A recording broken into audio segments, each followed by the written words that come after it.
তাহলে প্রথমে আমরা দেখলাম ধাতুর কার্বনিলের প্রকৃতি নির্ণয় করলাম কিভাবে, যদি আমরা ধাতুর সাথে দেখি যে CO গ্রুপটি প্রান্তীয় লিগ্যান্ড নাকি সংযোগ সৃষ্টিকারী লিগ্যান্ড। যদি প্রান্তীয় লিগ্যান্ড হয় তাহলে প্রান্তীয় লিগ্যান্ডের প্রসারণ কম্পাঙ্কের মানের উপর ভিত্তি করে সেই কার্বনিল যৌগের প্রকৃতি নির্ণয় করব। আবার যদি কার্বনিল যৌগেতে CO গ্রুপটি সংযোগ সৃষ্টিকারী লিগ্যান্ড হিসেবে অবস্থান করে তাহলে তার প্রসারণ কম্পাঙ্কের মান অনুযায়ী সেই কার্বনিল যৌগের প্রকৃতি নির্ণয় করব। এখন আমরা যাব ধাতু নাইট্রোসেল যৌগ কিভাবে আইআর বর্ণালীর সাহায্যে শনাক্তকরণ করা যায়। ভাষাগুলো তোমাদের বইয়ে কিন্তু দেওয়া আছে খুব সুন্দরভাবে। এখন দেখো নাইট্রোসেল যৌগের ক্ষেত্রে উদাহরণ দেওয়া আছে এরকম M অর্থাৎ একটা ধাতু, ধাতুর সঙ্গে দেওয়া আছে হচ্ছে NO, আবার দেওয়া আছে হচ্ছে MnO। এরকম দেখো দুইটা দেওয়া আছে, একটাতে লেখা আছে ক, খ, গ এরকম। তো মূল বিষয় হচ্ছে ক, খ দিয়ে আমরা এই দুটাকে বিবেচনা করি, এটা একটা অংশ, এটা একটা অংশ। যেরকম আমরা ধাতু কার্বনিলে দেখলাম লিগ্যান্ড দুই ভাবে থাকে, একটা প্রান্তীয় আর একটা হচ্ছে সংযোগ সৃষ্টিকারী। ঠিক সেরকম এক্ষেত্রেও এই যে নাইট্রোসেল গ্রুপের NO গ্রুপটি, NO এই গ্রুপটি একটা সোজা ভাবে আছে আর এটা কি আছে বাঁকা ভাবে। কেন সোজা ভাবে থাকবে, কেন বাঁকা ভাবে থাকবে, তো এটা লেখা আছে দেখো যে একটি NO গ্রুপ একটি মাত্র ধাতব পরমাণুর সাথে প্রান্তীয়ভাবে যুক্ত NO গ্রুপ ধাতুর সাথে একই সরেখায় থাকতে পারে অথবা বাঁকা অবস্থায়ও থাকতে পারে। অর্থাৎ যদি প্রান্তীয়ভাবে যদি NO গ্রুপ প্রান্তীয়ভাবে যদি NO গ্রুপ কোনো ধাতু, M হচ্ছে একটা ধাতু, এই ধাতুর সাথে যদি থাকে তাহলে তা একই সরেখায় থাকবে অর্থাৎ সোজা থাকবে। কিন্তু যদি এখানে NO গ্রুপটি যদি ব্রিজ বন্ড সৃষ্টি করে তাহলে সেক্ষেত্রে এই NO গ্রুপটি এই M ধাতুর সাথে আর একই সরলরেখায় না থেকে মূলত এটা বাঁকা হয়ে থাকবে।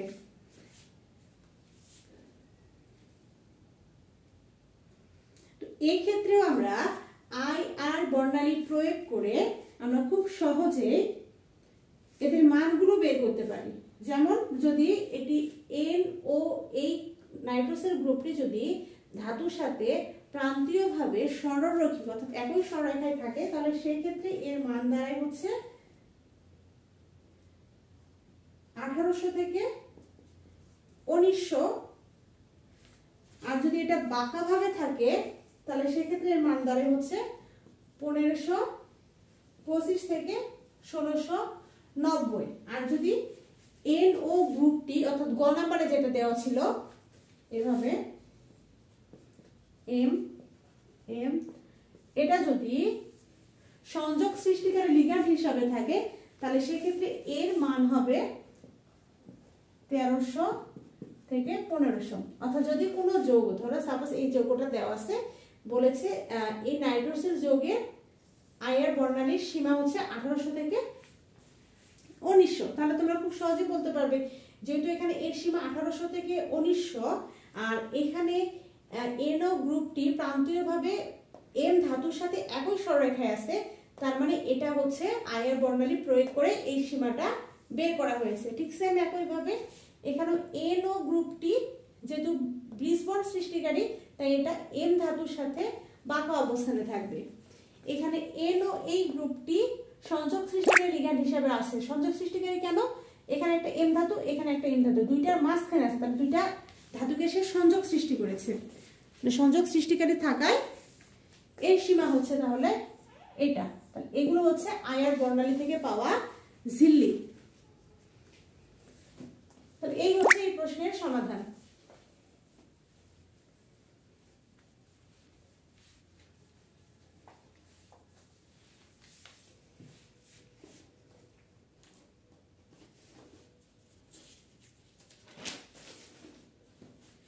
এখন আমরা চলে যাব পরের প্রশ্ন।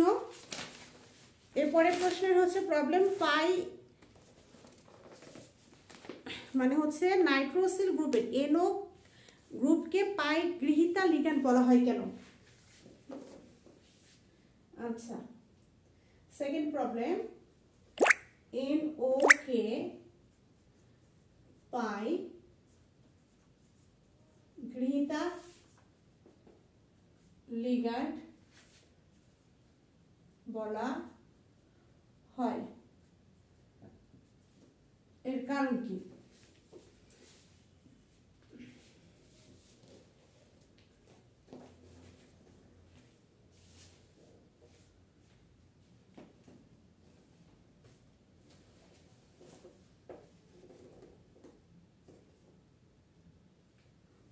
এর আগে আমাদের জানতে হবে যে পাই গৃহীতা লিগ্যান্ড কাকে বলে বা পাই অ্যাসিড লিগ্যান্ড কাকে বলে, এটা আমাদের জানতে হবে। যদি তোমরা এটার সংজ্ঞাটা জানো তাহলে এটা খুব সহজে বুঝতে পারবে। তো দেখো, পাই অ্যাসিড লিগ্যান্ড বা পাই গৃহীতা বা গ্রাহক লিগ্যান্ড কাকে বলে? যে সমস্ত যৌগের অ্যান্টিবন্ডিং মানে হচ্ছে বন্ধন বিরোধী অরবিটাল ইলেকট্রন শূন্য অবস্থায় থাকে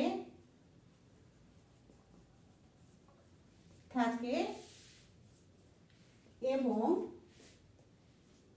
এরা পাই ইলেকট্রন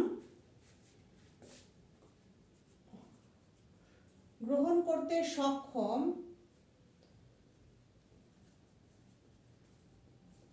তাদেরকে পাই অ্যাসিড লিগ্যান্ড বা গৃহীতা লিগ্যান্ড বা গ্রাহক লিগ্যান্ড বলে। আবার এটার সংজ্ঞা তোমরা সেকেন্ড ইয়ারে এভাবে পড়েছিলে অনার্স দ্বিতীয় বর্ষে, যে সমস্ত যৌগের বন্ধন বিরোধী অরবিটালে ইলেকট্রন শূন্য অবস্থায় থাকে এবং এটি যখন কোনো ধাতুর সাথে জটিল যৌগ গঠন করে তখন ওই ধাতুর পাই ইলেকট্রন তারা গ্রহণ করে তাদের যে ফাঁকা অরবিটাল ছিল সেই ফাঁকা অরবিটালে ওই ইলেকট্রনটা তারা সেখানে জায়গা দখল করে। এভাবে তারা মূলত পাই অ্যাসিড লিগ্যান্ড হিসাবে কাজ করে। তাহলে অবশ্যই আমাদের এই যে ফাঁকা ইলেকট্রন, এই ফাঁকা ইলেকট্রনে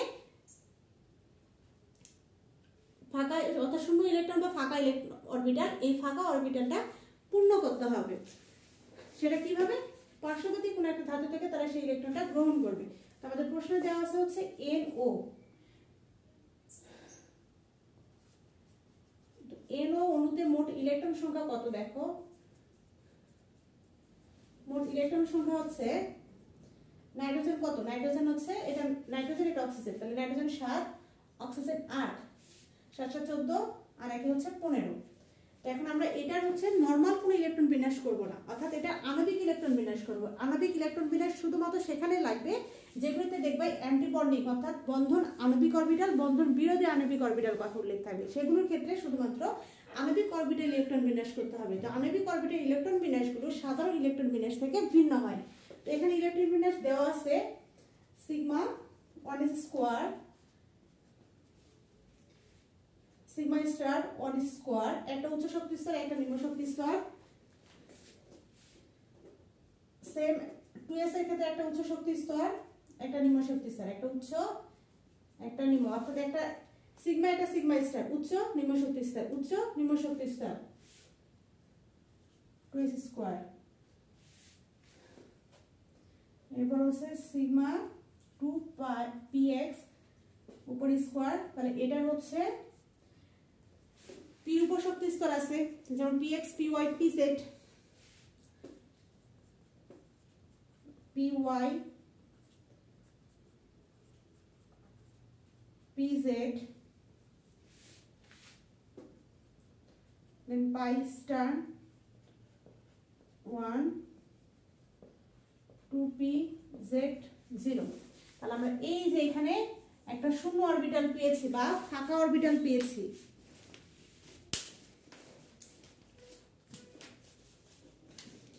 তাহলে এখন তোমরা বলবে যে NO অর্থাৎ নাইট্রোসিল যৌগের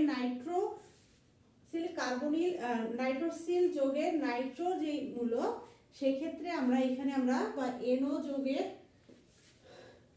যে 2pz একটা ফাঁকা আণবিক অরবিটাল থেকে আণবিক অরবিটাল ইলেকট্রন বিন্যাস হতে আমরা পেয়েছি 2pz। এই আণবিক অরবিটালটির মধ্যে ইলেকট্রন নেই অর্থাৎ ফাঁকা অরবিটাল রয়েছে। এই ফাঁকা অরবিটালে আমরা যদি এখন কোনো ধাতু অ্যাডজাস্ট করি তাহলে সেই ধাতু থেকে ইলেকট্রন এই ফাঁকা অরবিটালটা দ্বারা পূর্ণ হবে, কারণ সেই ইলেকট্রন কি করবে? গ্রহণ করবে। এখন ইলেকট্রনটা কার থেকে গ্রহণ করবে? ধাতু থেকে গ্রহণ করবে। ধরো যে ধাতু, প্লাস ধাতু গ্রহণ করবে 2pz, এখানে ফাঁকা অরবিটাল, এই ফাঁকা অরবিটালটা ধাতু থেকে ইলেকট্রনটা সে গ্রহণ করবে, গ্রহণ করে তখন আর এই ইলেকট্রনটা এখানে গিয়ে ফাঁকা থাকবে না, এখানে গিয়ে অ্যাডজাস্ট হবে, তখন ধাতুর ইলেকট্রনটা থাকবে না। তো এটাকে আমরা তো এইভাবে তো আর হয় না, এটাকে আমাদের দেখাতে হবে ঠিক এইভাবে।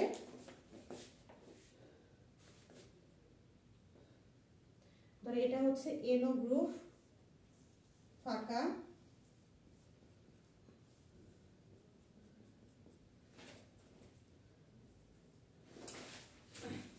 যুক্ত হবে একটা ধাতু, ধাতুকে প্রকাশ করা হয় M দ্বারা।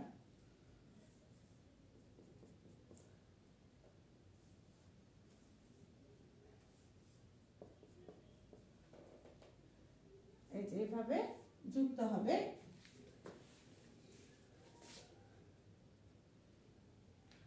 অর্থাৎ পাই স্টার 2pz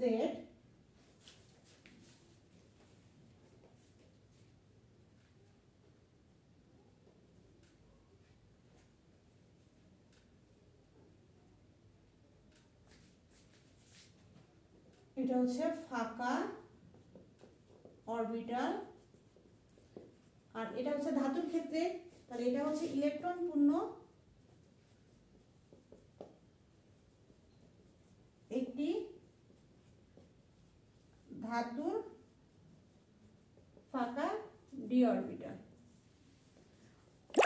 অর্থাৎ গৃহীত অ্যাসিড বা পাই অ্যাসিড লিগ্যান্ড বলতে বোঝানোই হয়েছে, জাস্ট একটা কথা মাথায় রাখবে যে যেই যৌগটির তোমাকে বলবে, যদি এই যৌগটি যদি বলো ধরো সিও কার্বনিলও যদি বলে যে কার্বনিল মূলকটি হচ্ছে এক ধরনের অ্যাসিড লিগ্যান্ড, ব্যাখ্যা করো, তার মানে বুঝবে যে এখানে এর আণবিক ইলেকট্রন বিন্যাসের ক্ষেত্রে একটা ফাঁকা অরবিটাল পাবে যেখানে কোনো ইলেকট্রন থাকবে না, যেমন এখানে কোনো ইলেকট্রন ছিল না, ফাঁকা ইলেকট্রন থাকবে।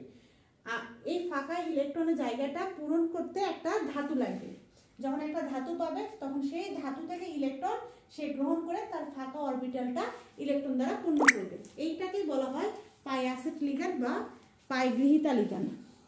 তো আজকে প্রবলেম ক্লাস এই পর্যন্তই। এই চ্যাপ্টারে আরও একটা প্রবলেম সার্বিন দিয়েছিল, সেটা সামনের দিন করাবো। তো আজকে এই পর্যন্তই, সামনের দিন এই চ্যাপ্টারে পরবর্তী প্রবলেম নিয়ে আলোচনা করা হবে।